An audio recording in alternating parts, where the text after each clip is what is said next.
Lo que planteábamos antes del corte, España es la madre patria de la que decidimos alejarnos desde que nos independizamos. Sarmiento y Alberdi, dos de las voces más escuchadas en el siglo XIX, consideraban que España era una influencia perniciosa, la veían como causas del atraso y querían que tuviéramos como faro naciones más progresistas. ¿Lo lograron? En realidad nuestra historia en el siglo XX nos acercó más de la cuenta a España, no solo por el fenómeno de la inmigración española tan masiva, sino por los conflictos sociales, políticos y económicos que fueron apareciendo. La relación con los militares, los golpes de Estado, los estallidos nacionalistas, la relación entre Estado, Iglesia y sociedad nos hicieron más parientes de lo que hubieran querido tal vez Sarmiento y Alberdi. Acaba de publicarse el libro Las dos veredas de la historia, Argentina y España 1810-2010, del historiador Ezequiel Gallo, y que incluye trabajos de importantes intelectuales argentinos y españoles. El libro analiza las crisis que sufrieron los dos países y la forma en que Argentina y España enfrentaron esas crisis, los parecidos, las diferencias y la forma en que las dos se pensaron cada una como naciones. Ezequiel Gallo, que acaba de recibir en los últimos días el premio a la trayectoria en ciencias humanas, el premio Bernardo Hussein, ha seguido también editorialmente temas del radicalismo, una de las grandes fuerzas nacionales, con sus libros Colonos en Armas sobre las revoluciones radicales en la provincia de Santa Fe en 1893 y Alem, Federalismo, Radicalismo, sobre una de las figuras fundadoras de la UCR. Por eso nos da placer tenerlo con nosotros en este programa. Muchas gracias por venir. No, muchas gracias por la invitación, Jorge. Sarmiento y Alberdi, ¿por qué veían una influencia tan perniciosa en España? Bueno, de alguna manera porque en aquel momento España era un país atrasado en Europa y dada la necesidad que sentían de que la Argentina se desarrollara rápidamente, Argentina era un país atrasado también, me da la impresión de que obviamente buscaron otro tipo de modelos. Esto independientemente de que personalmente, por ejemplo, creo que Unamuno tenía razón cuando decía que Sarmiento era el escritor más español que había, porque así psicológicamente eso era. De todas maneras, este es una visión que está reflejada también en algunas cosas que son herencia de la guerra, ¿no? Si uno ve, por ejemplo, el himno argentino en su primera versión, es un himno guerrero muy antiespañol, que era el enemigo en la época de la independencia.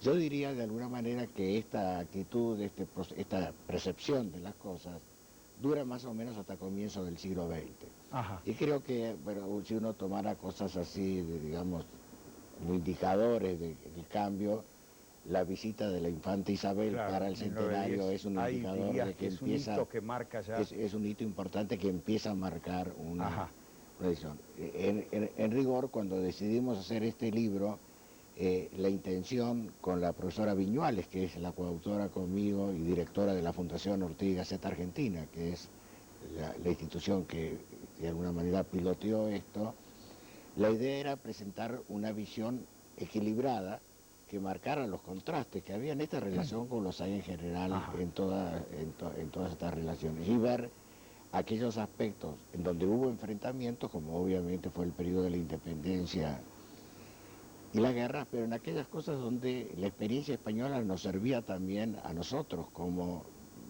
un indicador de problemas que había en la Argentina. Yo creo que si uno pensara un poco así, cuál es el trabajo más emblemático, vos has mencionado la participación de investigadores muy importantes argentinos como Botana, Mora y Araujo, Chiaramonte, Devoto, etcétera, y otros españoles muy importantes, el trabajo de Juan Pablo Fusi, que es quizás una de las figuras líderes de la historiografía española. Pero si yo tuviera que elegir un trabajo emblemático de cuál era el espíritu con que tanto la Fundación como nosotros emprendimos esta obra, es el trabajo de Blanca Sánchez Alonso, que es sobre la inmigración española.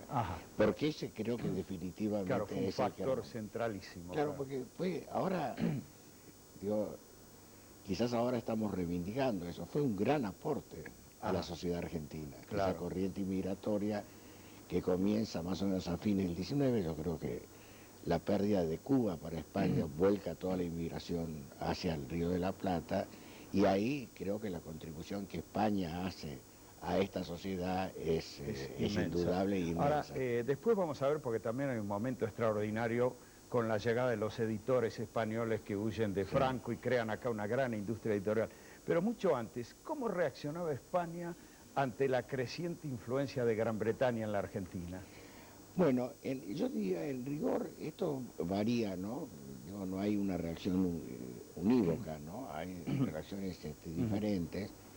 Hay una reacción que es más vieja inclusive que esto, que es una actitud de España hacia Gran Bretaña en general. Claro. El famoso término que se ha usado hasta el cansancio y mal, ¿no? El de la pérfida Albión, viene de los enfrentamientos entre España y Gran Bretaña, y algunas de esas cosas de alguna manera quedan. Ahora, yo diría que por otra parte eso también se va modificando de alguna manera, porque acá también va cambiando la relación entre España y Gran Bretaña, ¿no?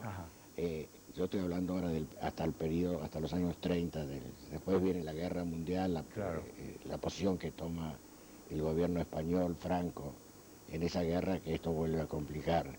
Pero también ese es un momento, digo, la Guerra Civil Española se vive en la Argentina con un altísimo impacto, ¿no? Bueno, tal vez